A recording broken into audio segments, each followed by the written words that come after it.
And welcome back to Hannity. The Iranian government says that they are sending a message to the U.S. as they send several warships to the Atlantic Ocean close to the U.S. maritime borders for the first time ever. And as our enemies abroad ramp up their aggression towards the U.S., the Department of Homeland Security and the State Department are saying that people considered to have provided, quote, limited material support to terrorists or terrorist groups, they're no longer automatically barred from the U.S. Here with reaction from Act for America, Brigitte, Gabriel, and from the America Together Foundation, Michael Gauss. First things first, now that the State Department, Department of Homeland Security, both have issued exemptions to the Federal Register to narrow the ban on immigration to asylum seekers that provided limited support to terrorists, Michael Gauss, if you supply limited support to terrorists, you should have no business getting into this country. How stupid could we be? I fully agree with you, Sean. We shouldn't support, even if they are remotely related with terrorism. We don't want them. Why do we need them? They can live where they are. They're fine. We don't need to we don't need them. We ought to be thinking about capturing them if they've ever given support, and maybe putting them in prison for that support, considering they're enemies of freedom and enemies of this country. Brigitte.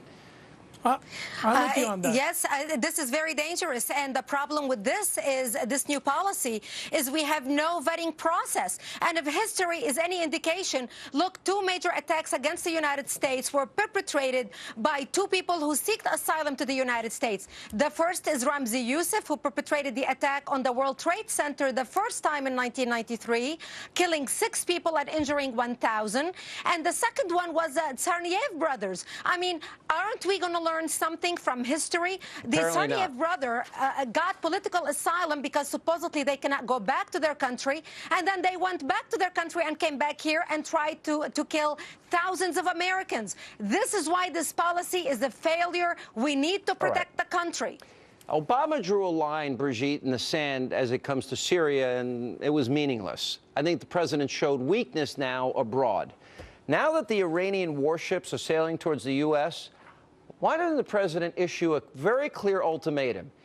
You come into American waters, we are going to blow your ships to smithereens. We dare you. What would be so hard about doing that?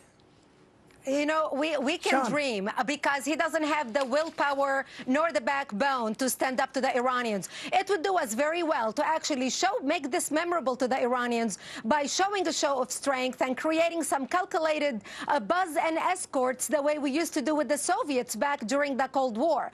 But we don't have the willpower to do that. These two ships will probably dock in Venezuela, unload some cargo, then they will continue to Nicaragua, do the same thing. Iran has a relationship with both governments, then they will probably stop in Cuba. Maybe we should do a little flyover the little ships and send the Iranians a little bit of a message. Mike, what do you think? Sean, I think right now we are negotiating with Iran. For the first time, they have come to the table, and we cannot screw it up. Let the negotiation continue. Mike, I think they're just playing a game. We didn't negotiate. We caved, we bowed, we surrendered. That's not negotiating. No, they got all their money back. We ended the sanctions, and they've given nothing in return. So that's not a negotiation. That's a complete surrender. It is a negotiation. We did not surrender at all. With the negotiation, with the sanctions that are working, they're getting $7 billion back, Mike. $7 billion. They have come to the table. The only reason they came to the table is because they cannot function financially because they actually were working. But that's fine, because the sanctions are working and they have come to the table. The other choice, to go bomb them and harass them, will cause more misery to the United States than Iran. Look what happened with the Iraq war. We need a Cuban missile crisis jobs, blockade. we're going to have deficits.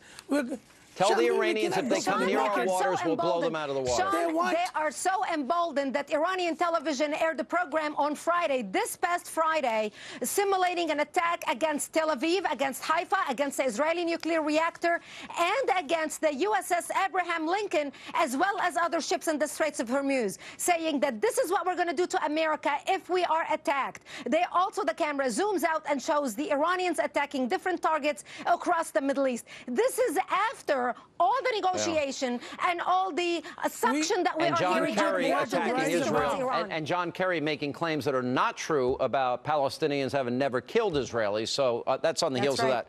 All right, guys, good to see you. Thank you both for being with us. Appreciate it. And coming up, a story. If you